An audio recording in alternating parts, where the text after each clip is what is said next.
Whether you're outside grilling, changing diapers, or just trying to catch a breath, the Young Dad Podcast is your spot for real conversations about fatherhood, manhood, and everything in between. I'm your host, Jay, and I sit down with dads, experts, and everyday men to talk about the joys, the struggles, and the lessons that come with raising kids and building a meaningful life. From mental health and relationships to faith, family, and the funny stuff only dads understand, YDP is here to remind you that you're not doing this alone.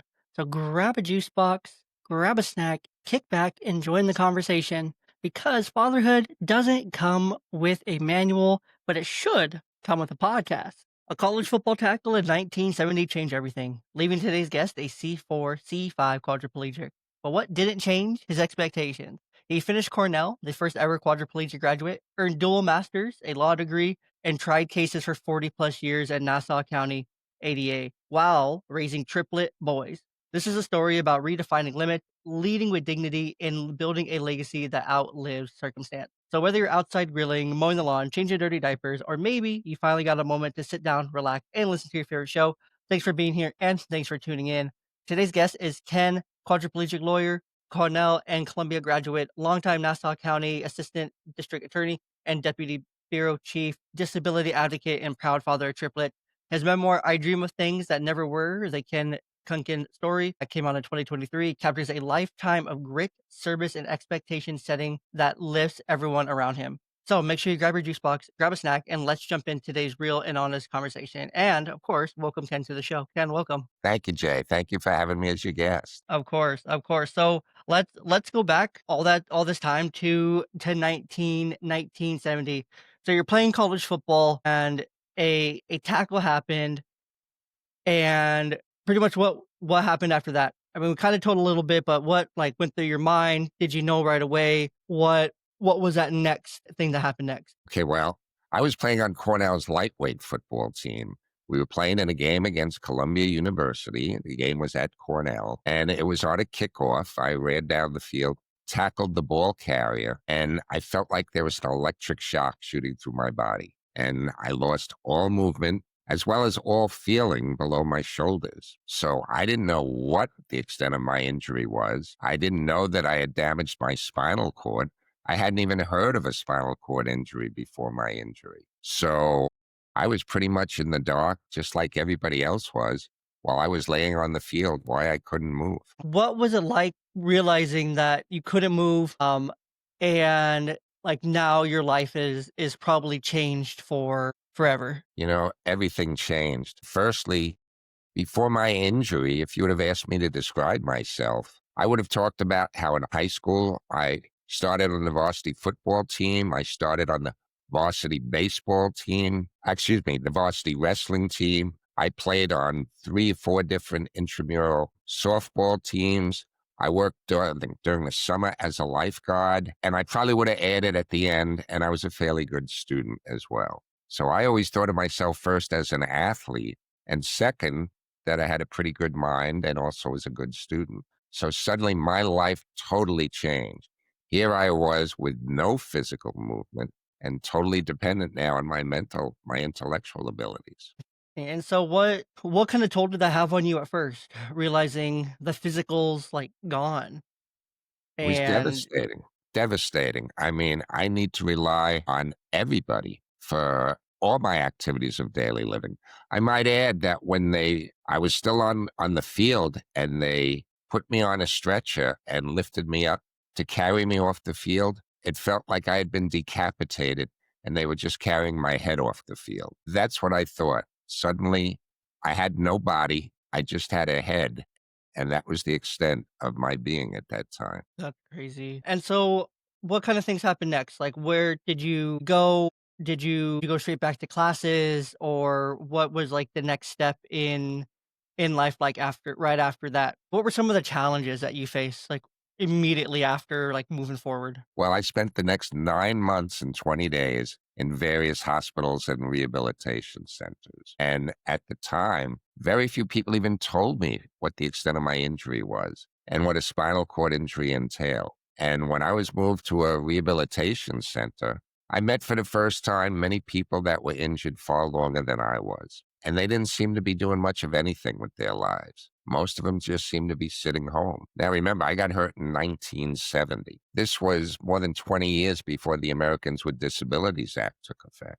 So most facilities were not wheelchair accessible. I didn't see people out on the streets in wheelchairs, let alone people who couldn't move their arms as well as their legs. So to me, it was not only very strange the condition I was in, but I didn't know of anybody else in my condition. I mean, I was hurt about 25 years before Christopher Reeve's devastating injury, and he became a tremendous role model for all of us. But at the time I was injured, I didn't know of anybody that I could look to for motivation or inspiration or to tell me or show me that you could still live a useful, productive life as a quadriplegic. So how did you like find that motivation or that desire to not just be, a homebody, bedridden, chair ridden, and do more than just, than what the average, I don't want to say, this sounds probably awful, but like the average like quadriplegic was doing at that time that you saw? You know, I was fortunate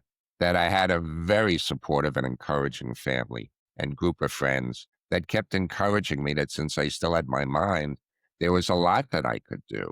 And I had a vocational counselor at the rehab center by the name of Joyce Mesh who encouraged me to go back to college and continue with my education. And with her help and the support and encouragement of my family, right after I finally was discharged from the rehab facility, I went back to Cornell University and I continued my studies in industrial engineering. Now, Jay, I might add that once again, this was so uncommon back then. You didn't see people in wheelchairs up at Cornell then.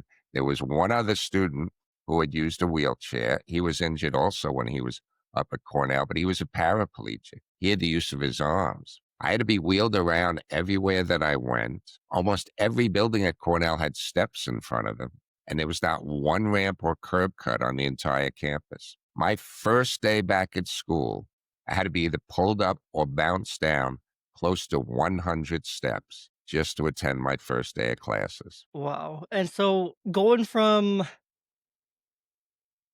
back to Cornell and you having to be so assisted and not be able to really access anything, what did it have like a toll, like where you're thinking, man, this is gonna be tough. I don't know if I can keep doing this. I don't know if this is gonna be possible. You know, I remember after my first day having my personal care attendant lie me in bed, and I remember staring at the ceiling thinking I must have been crazy to go back to Cornell so soon after my injury because I'd only been out of the hospital 11 days back then and Wow. trying to continue my studies when there was nothing that was wheelchair accessible. You know, ironically, one of the few places I could go to Cornell, one of the few activities I could do was to go to watch a football game because I could get into the stadium. That was accessible. You know, virtually nothing else was. But I had no plan B at that time.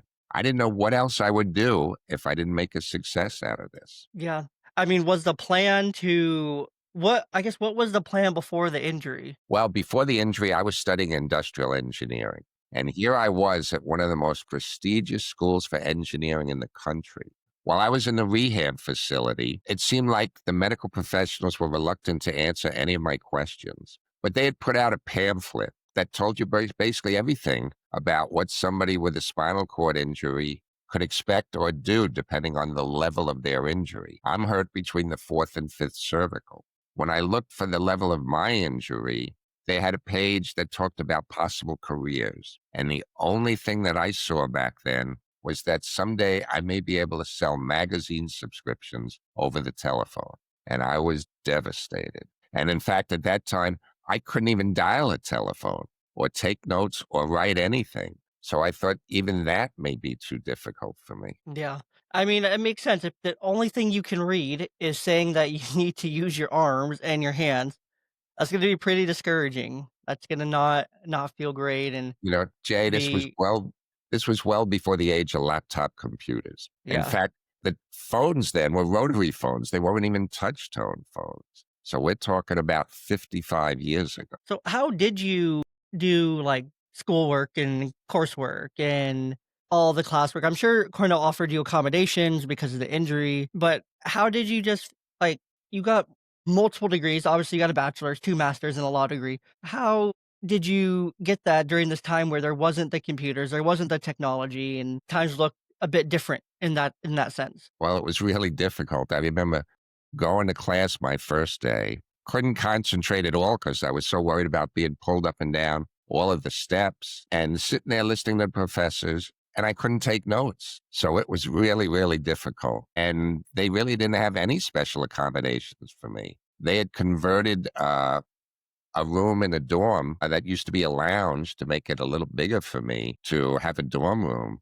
But other than that, I was relying on my personal care attendant that I had hired, that I hired through ads. Although that first time I was back, fortunately, one person volunteered who was up there to be my attendant. But I relied a lot on his help as well as help from classmates, fraternity brothers, football teammates, and that helped me get through. If you didn't have that support network, do you think you would have been able to get through it? Probably not. And by support network, I must give so much credit to my family and friends because they kept encouraging me every step of the way, trying to reassure me that they felt there was still a lot I could do as long as I applied myself. And with their help and support, I was fortunately able to complete my undergraduate degree in engineering.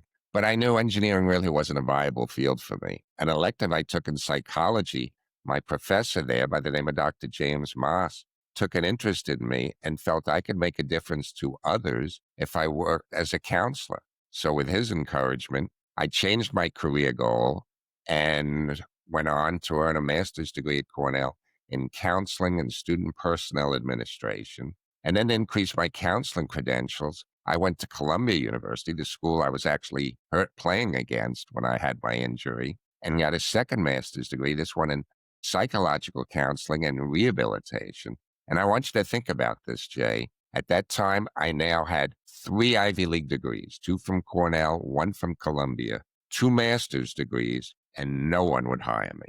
Everyone seemed to feel I was just too disabled to work. And I had looked for a job for a year, sent out more than 200 resumes, and I was even turned down when I offered to volunteer my service. Fortunately, I found one organization willing to give me the chance to show what I could do, and that's the Viscardi Center on Long Island. They hired me to work as a vocational rehabilitation counselor to be counselor to other individuals with disabilities, and that changed my life. And so how did that change your life? Like, you finally got hired, you went through all this schooling and everything, and was it was it ironic going to Columbia at first? Like, Very, was there some, like, "Oh, I can't believe I'm here," you know? you bet. The universe has a funny way. Whenever I heard the name Columbia, I would start to get depressed because it would remind me of my injury. And here I was now going to school there. So, yeah, it was very strange to do that. Bet. And so you're working as a vocational rehabilitation counselor. How did that change things for you? Well, I started working there 1977. So at that time, I had now been injured for 6.5 years. And during that time, as well as that continued after that, I needed to receive a lot of help from a lot of people because I was dependent on others for all my activities of daily living. Now, here I was employed as a vocational rehabilitation counselor, where for the first time I was in a position where I could help others, that I could give back. And that was a wonderful, wonderful feeling to be in a position where now I could finally help others. And so when when you were helping others, did it make I mean, I guess the only way I can think to phrase this question is, did it help you feel like more quote unquote like normal? Did it help you forget about the injury a little bit? I mean, It it's hard did. to forget, but It was very strange because even though I was working with other individuals with disabilities, I was actually the more physically limited than all of the people that I was counseling.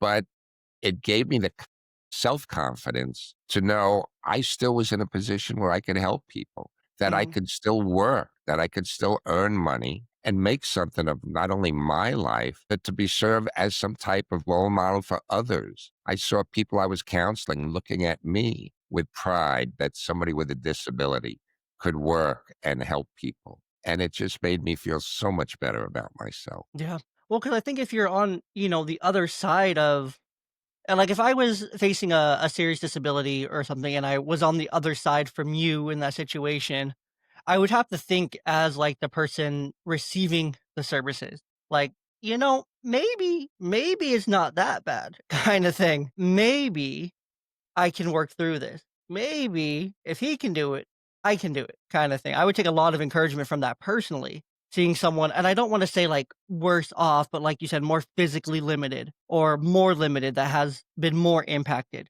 than myself. I think I would take that and be like, you know what, I think I can work through this kind of thing. Well, I was hoping I would have that type of impact on others because, as I indicated, I didn't have a role model back then that I could look to for hope and inspiration. And I hope maybe now I was in a position where I could serve as some type of role model for others. Definitely. No, I definitely think being in that position, like helping others, like you become that role model and you're able to set the example through it all. And so while you're doing this, when did you end up going to law school? Well, I worked for a little over 2 years as a vocational rehabilitation counselor. And my duties and responsibilities kept expanding while I was there. And one of my roles was to speak at conferences before groups and organizations concerning affirmative action and non discrimination for people with disabilities. And often after my talks, I would be asked questions. And while I do my best to answer them appropriately, I was always careful to caution the questioners they should really speak with a lawyer about their concerns. I guess it didn't take long before I started to think, there's no reason why I couldn't become that lawyer. And as it turned out, I had a brother who's 2 years older than me that was actually working as a lawyer. He was a defense attorney working for the Legal Aid Society at the time. And I used to go and watch him in court and think this looks really interesting. And at least while I was in watching him, it looked like what he was doing was mostly verbal, right? Speaking rather than writing. And I started to think, maybe that's something I could do. So, for a number of reasons, I decided that maybe law would be the next best step for me. So, I left my job and went to law school. When did it become a lot easier for you to like communicate with like technology and be able to like take notes or record things or like communicate in different ways other than just verbal? It was really difficult. Again, this was still well before the age of laptop computers. Mhm. And since I really couldn't write, in fact, I had difficulty just turning pages of a book. So it was extremely difficult to do that. And when laptop computers came out, I was not computer savvy at all. So I really didn't know how to operate them, even if I could. And, most of the time, the voice recognition that they had in some of the computers was very difficult to train and use and get used to my voice back then. And trying to operate, a mouse was really difficult for me because I didn't have dexterity in my arms or hands to even move the mouse. And in fact, in terms of communicating, I would have described myself pretty much as an introvert before my injury. So I was not one that liked to speak up in class or even liked to approach a stranger to ask for any sort of help. So it was extremely difficult trying to make do with my limited movement and the way I felt about myself in public. Definitely. And so then you're in law school and going through law school. What was there any like challenges? What was the most difficult part, best parts of being at Columbia for law? Well, I didn't go to Columbia for law. I went there for my second master's degree. I True. actually went to Hofstra University on Long Island for law Okay. school. And fortunately, they were pretty well set up, the campus itself, for people in wheelchairs, even though I usually had to sit in front of the front row on most of the lectures. And as a result, I felt like I was being stared at even more because here I am. They almost have to look at me in order to see the professor. So it was that way at Cornell and Columbia as well. So it was still difficult, and I had to rely on my memory a lot since I couldn't take notes. I worked very hard to train my memory to get better. And fortunately, through a lot of hard work and a lot of help from my classmates, I was able to complete law school. And while I was there, my brother encouraged me to do an internship at the district attorney's office because he felt that way, one, my office would be in the same building as the courthouse. I would get to go to court without much difficulty. And that there would be people there that would be paralegals, legal secretaries, police officers. There'd be a big support system if I worked at the DA's office. And he was very right. I enjoyed my internship, decided to apply for a full-time job there when I graduated. And I was very fortunate that the district attorney at the time, a person by the name of Dennis Dillon, was a very forward-thinking, progressive individual who based his hiring decision on my abilities rather than my disability. But let me just continue a little further. I was fortunate to be hired there. After 3 years of law school, I passed the difficult New York State bar exam the first time that I took it. I began my work by going through a very intensive 4-week training program where they taught us all aspects of trial techniques from a prosecutor's perspective. And I was so proud to go to court my first day, and I couldn't fit through the swinging doorways in the courtroom to get to the prosecutor's table. The doorways were too narrow to let me to get through in my electric wheelchair. I couldn't believe it after all of that work. You feel just like deflating and just so heartbreaking in that moment. Like you're It's doing so much, everything, you worked your ass off, and you're literally can't fit through a freaking door. it was like, what more do I need to do? All Yeah. right. To just have the opportunity to work and show what I could do. Like you finally overcome everything, right? You overcome all the schooling, everything, internship, working, finishing it, passing the bar. You check all the boxes, do all the things, and then you finally get there, and there's literally a physical barrier to you getting in. It sure was difficult, and I felt it was a very gutsy move on the district attorney's part to hire me because you didn't see a quadriplegic as a trial attorney Mhm. anywhere at that time. I certainly didn't. There certainly weren't any on Long Island back then, or you didn't even see them in the courtroom. I think people were shocked to see me when they saw me in court. Yeah. No, I definitely would be a little taken back if I was on the other side from you and be like, What's happening?" I would be a little taken back personally. Um,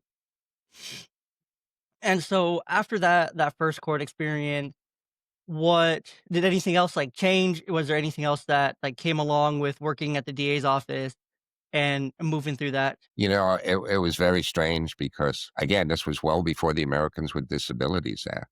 And as it turned out, on my first trial, it happened to be a bench trial, a trial with no jury. And the defendant was an individual who was both deaf and mute. We needed a sign language interpreter for the trial. And here I had just finished working as a vocational rehabilitation counselor, helping people with disabilities. And the first person that I was prosecuting on a trial had a very significant physical disability. So the second trial that I did, the defendant's father, who the defense called as a character witness, was a paraplegic.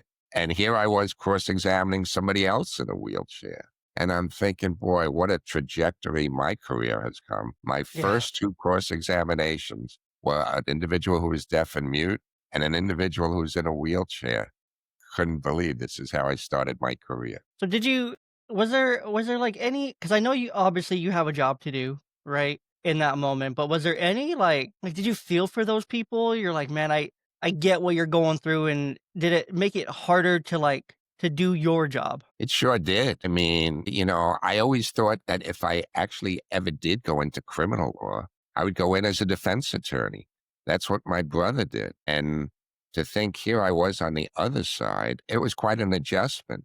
But I realized what I was doing is trying to help victims of crimes, trying to give them the proper support and help and through the legal system. And I actually felt very good about being on the side I was as a prosecutor, trying to help victims of crimes obtain justice. Definitely. And I might add that, you know, one day I was outside the courthouse going to lunch with some friends, and an individual approached me on the street. This was after I'd been working for a couple of years. And he came up to me and he goes, "Remember me?" And those are words you usually don't like to hear as a prosecutor. You're outside the building. And I didn't because I had been prosecuting a lot of cases by then. And he told me his name, and I still didn't remember him. And finally, he said, "You had me for 2 DWIs while you were in district court, driving while under the influence." He says, "And I want you to know I got into a program. I got the help that I needed, and I just wanted to thank you." And he walked away, and it was like, first my reaction was, that was close. But then after catching my breath, it was like, you know what? I felt really good that I made a difference in his life as well. Somebody I had prosecuted thanked me for making a difference in his life. Definitely. And so when you first were injured, when did you actually get access to an electric wheelchair? Well, I got access to an electric wheelchair while I was in the rehab facility, but I couldn't use it up at Cornell. There were no curb cuts. There were no ramps. Gotcha. Building that I was in, my dorm room had 10 steps in front of it. So I couldn't use it at Couldn't all. use it. I Okay. kept No, it in I my was just dorm room, and that was it. okay. I was more so asking like if they were like technology at that time. I'm sure they've gotten better over time. They've got Slimmer, much better over time. faster. Much better. And I might add, just to give you another story about when I first went back to Cornell, my second semester back, they had a fire drill. And, during a fire drill, everybody has to evacuate the building. Oh, And they asked me the next day how I managed. And I told them very honestly, I was able to get out by having my attendant bounce me down the 10 steps in front of the building. But I felt bad that I know I slowed up other students who were exiting. And Jay, wouldn't you know, within 2 weeks, they put in a ramp to the building. First time I wow. had a ramp that I was able to use. And they did that not for my convenience, but for the safety of the other students. And I felt great about Yeah. that because here, at least I didn't have to go up and down those 10 steps every day. Yeah, that's a big difference. That's a big difference. And even if it wasn't directly for you, right? It still benefited you a lot. And You're made it definitely a big easy. difference in all that. Right. So I guess the part of the story we haven't covered yet, we've talked a lot about your career, we've talked a lot about your injury, but we haven't talked yet about when you met your wife and when she came into the picture with you. Okay. I actually met my wife by knowing that I needed an attendant at the time to help me on weekends. I had divided my care into two positions, somebody who helped me during the week and somebody who helped me on the weekends. And, used to put an ad in the local newspaper, and it was really difficult getting the appropriate help that I needed. And somebody had suggested I put an ad in the Polish Daily News, which was published in New York as well. So I put an ad in the Polish Daily News, and I was very fortunate that the woman who later became my wife answered it. So the way I met my wife was she called on the phone to answer the ad. And while I had female attendants in the past, one of the difficulties is they must be big enough and strong enough to lift me from the bed to the wheelchair because I can't transfer on my own. And I found that in order to lift me into the wheelchair, the woman usually needed to be pretty tall to reach over the back of the wheelchair to lift me. Most of the women that were answering my ads were usually between 5'2" and 5'4". And I felt that you needed to be at least 5'6", 5'7", to be able to reach over the chair to lift me. So my first question whenever a woman answered the ad was, how tall are you? Because I knew they had to be tall enough to lift me into the chair.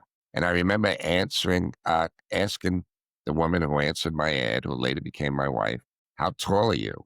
And she immediately responded, 184 centimeters. And I'm like, oh my goodness. Now I have to convert centimeters into inches in my head. Fortunately, I was good with math. And I realized that's almost 6'1" tall. So I knew I had to meet her. And when I did, I was so fortunate that she's an absolutely phenomenal person.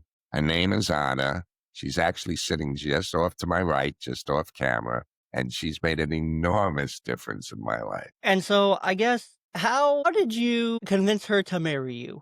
How did you woo her? How did That's you get easy. her from caregiver to wife? Okay. Well, first of all, as my caregiver, we spent a lot of time just talking in addition to the care. And it turned out we just really clicked. We got along real well. And after a while, our relationship started to progress, into a very good friendship and then into a romantic relationship. Excuse me, I'm just going to have my wife give me a drink.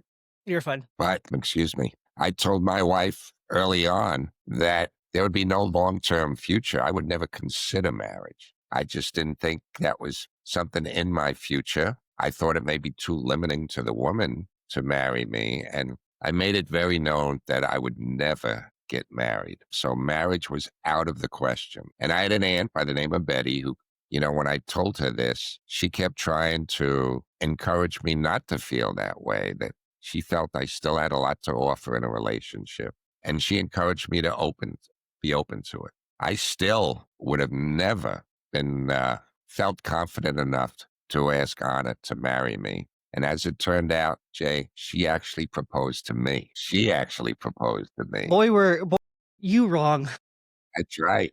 And about that whole but statement I you was at made. least smart enough to accept and Yeah, to right. marry her. And when we decided to get married, it was Anna who told me that she wanted to have my baby. It wasn't my idea.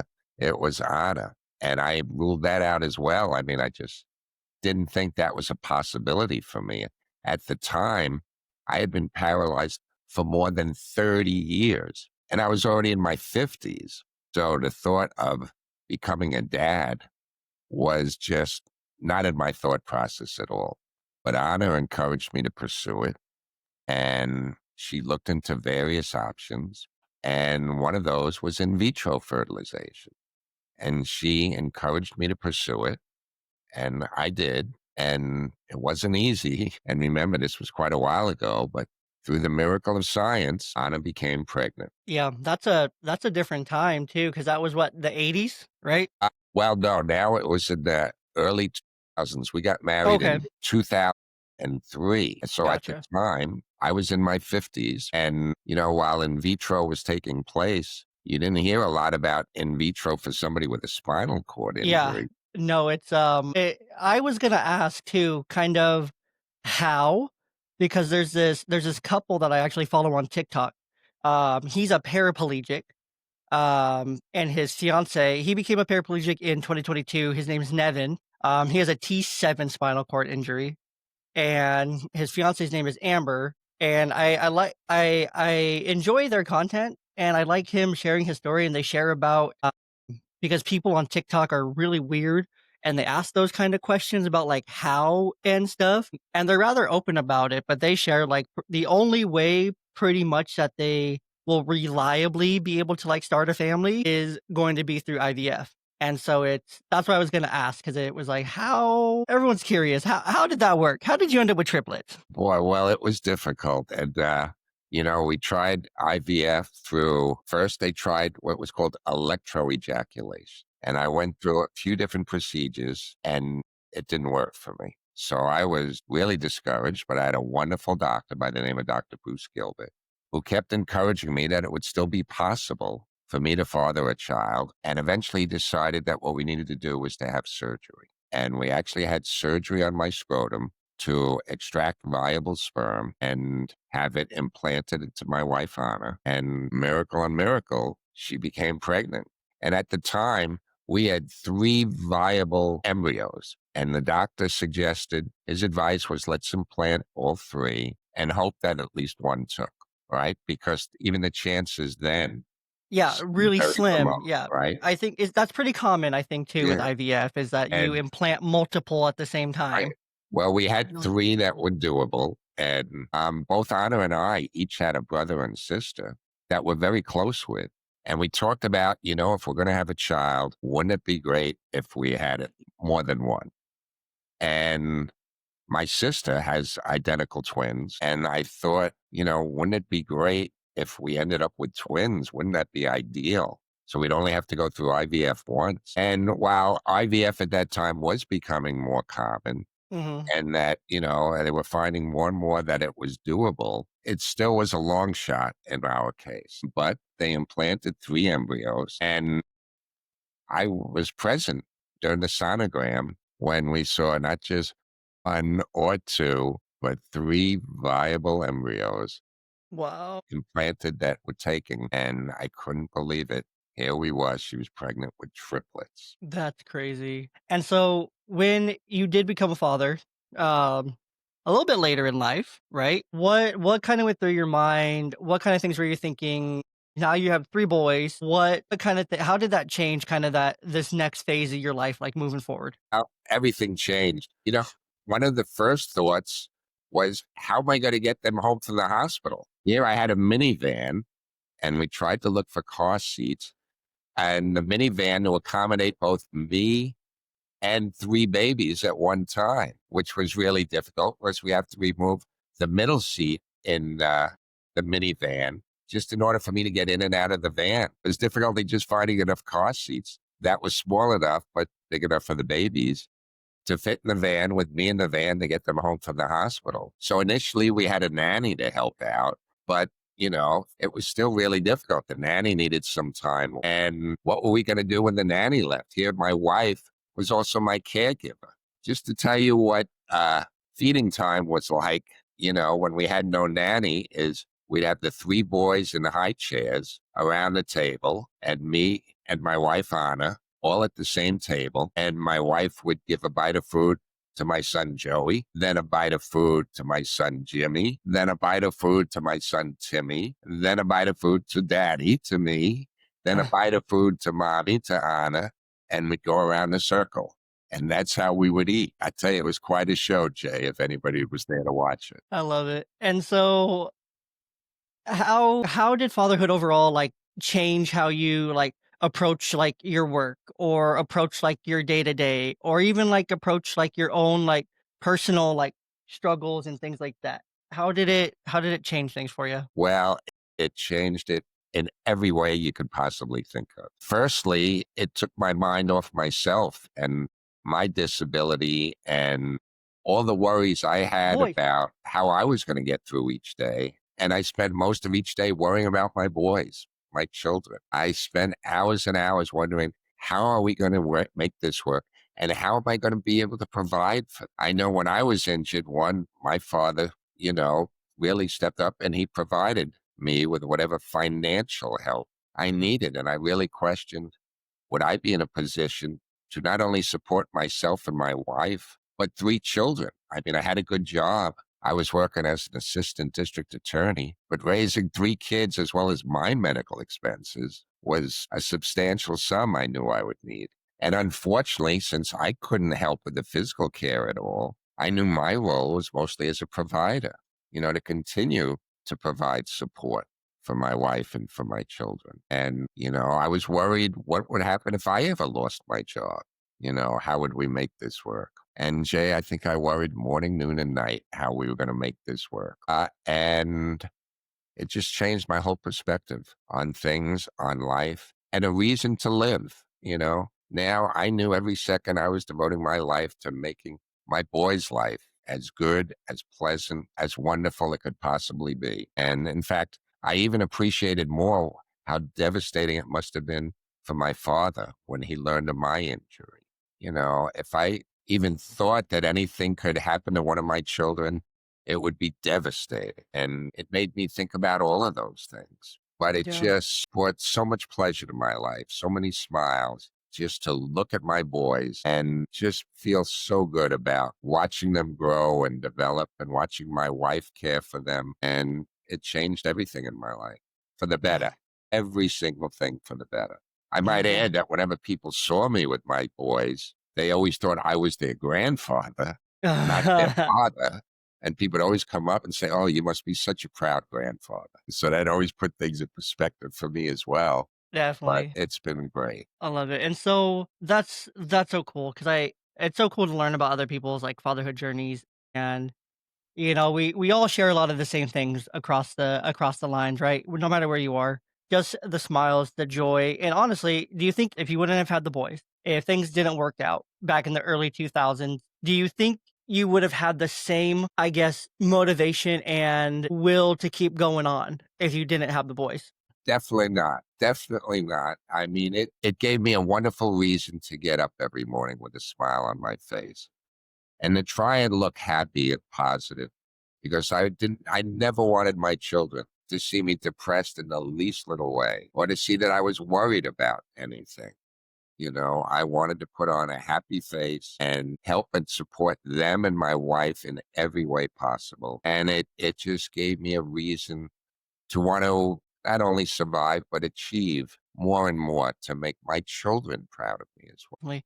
And I guess my last question before we'll wrap up here is how did you deal with like the mental side of things, seeing your boys grow up, play, be physical. How did you deal with that side of it? Because I know that part's still in you. Your mind's still there, right? Being able to think back to when you were an athlete, things like that. How did you deal with the mental side of it, knowing like this I can't they're asking, "Daddy, daddy, play with us, play with us, play with us," kinda thing. How did you deal with, like, those, like, I guess, like, heartbreaking moments, like, for yourself knowing, like, "I can't play catch with you, I can't throw you around, I can't do this, that, and the other with you," kinda thing. How did you deal with, like, the mental side of that? It was really difficult.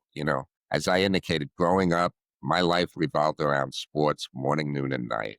And I remember my father at a very young age teaching me how to throw, catch, and hit a baseball. And I knew I cannot do that for my boys. And I felt really sad about that. It was devastating. Unfortunately, my brother stepped up and provided a bit of a role model and helped doing that as well. And helping them with some physical activity. But my boys knew early on that it was important to remain in good physical shape. And we tried to expose them to still a lot of activities. We took them roller skating. We had them involved in intramural basketball. We tried intramural wrestling. We did archery. We tried to expose them to a lot. And as Mhm. it turned out, what they took an interest in was martial arts. One Very of cool. them wanted to pursue martial arts, and we took them to a demonstration and they liked it. And we enrolled them in a school teaching Taekwondo, and they loved it. And all three of my boys now are second degree black belts in Taekwondo. Wow. They've also studied Brazilian Jiu Jitsu.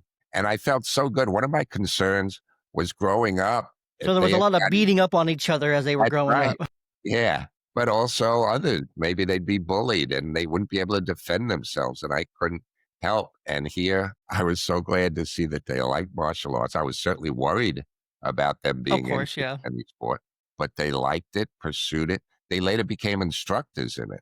They were instructing Wow. other kids in taekwondo, That's and cool. they're best friends, my boys. So they never fought amongst each other. They've always been very supportive and helped each other. Here they are, second degree black belts in Taekwondo. My boys are now 20 years old. They're juniors at three separate colleges in upstate New York. One's at State University of New York at Morrisville, studying renewable energy. One's at Syracuse University, pursuing a dual major in communications and public affairs, and wants to be a journalist. And my third, Joey, is actually at my alma mater, Cornell University.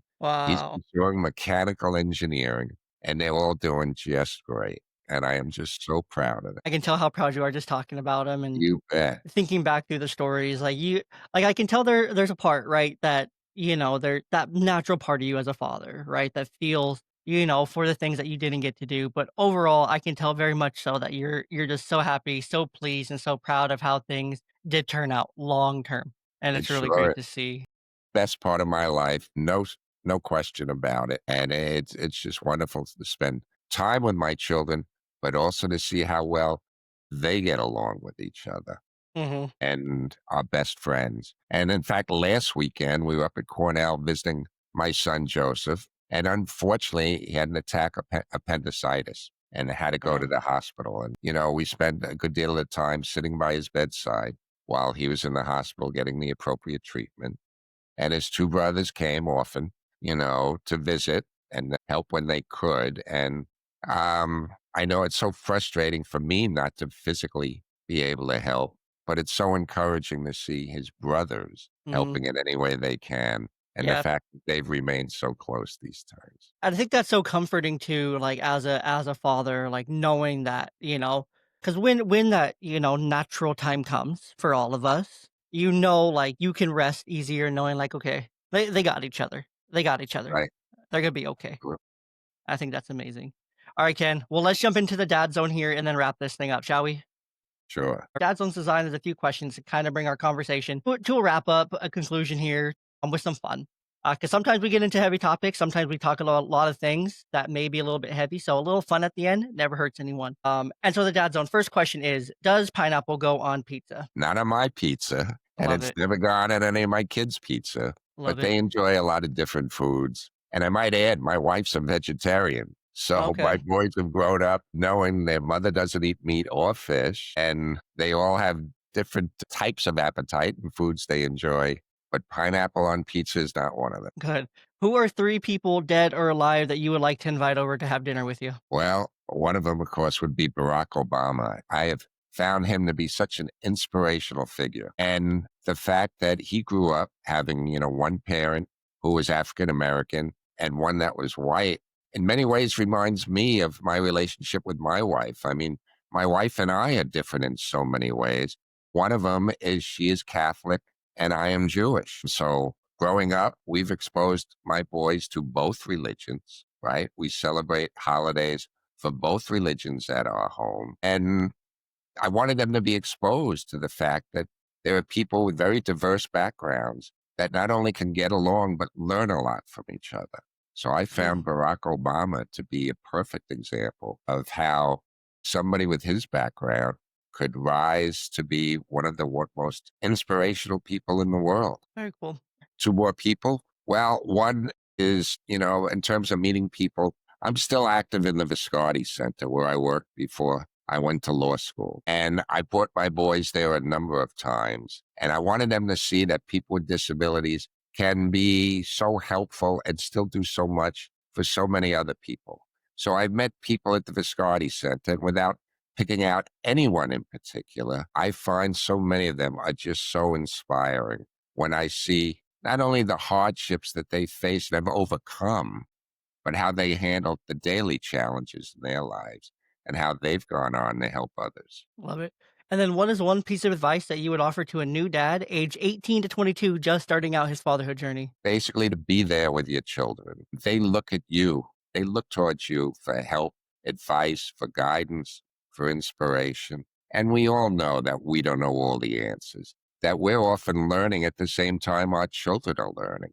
But to do your best to be attentive to your children's needs, to recognize that what they really want is somebody who could be patient with them, who can be understanding, and somebody who can help guide them to develop the right values and the right character to become the best individual they could possibly be. I love it. All right, Ken. Well, now for the clear takeaway on the CTRA of this episode.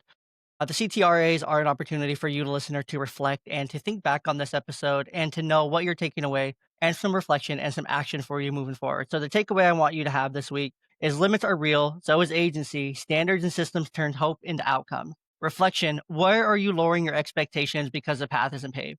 And action, pick one quote unquote impossible goal, write the first unglamorous step, and do it for the next 24 hours, and then tell someone who will hold you to it. So if you want to go back through that CTRA for this week, go ahead and rewind the last 30 seconds and it'll be right there. One thing I do want to share is, of course, a little bit about Ken, where you can connect with him, see more of his work right here on KenKunken.com. This is where you can find more about Ken. You can find about feedback, media, podcasts, events, content information. You can purchase his book as well, all right here on his website. And you can purchase I Dream of Things That Never Were and hear more of his story. You can also hear his story, a sample of the audiobook here on YouTube as well. So lots of great stuff on his website here. So please do check this out. Definitely helps and supports Ken and the work that he's doing and being able to share his story to a larger audience because the story is inspiring. So it's fantastic. And with that, Ken, thank you so much for your time today. Thank you for reminding us that standards shape stories and that service outlasts setbacks. If this episode moved you, the listener, share it with a friend who needs proof that courage scales. Remember to rate, review, subscribe, and do all the things you can to support the podcast. And we'll bring you more real conversations that make us better men, better dads, and better neighbors. And until next time, right here on the Young Dad Podcast.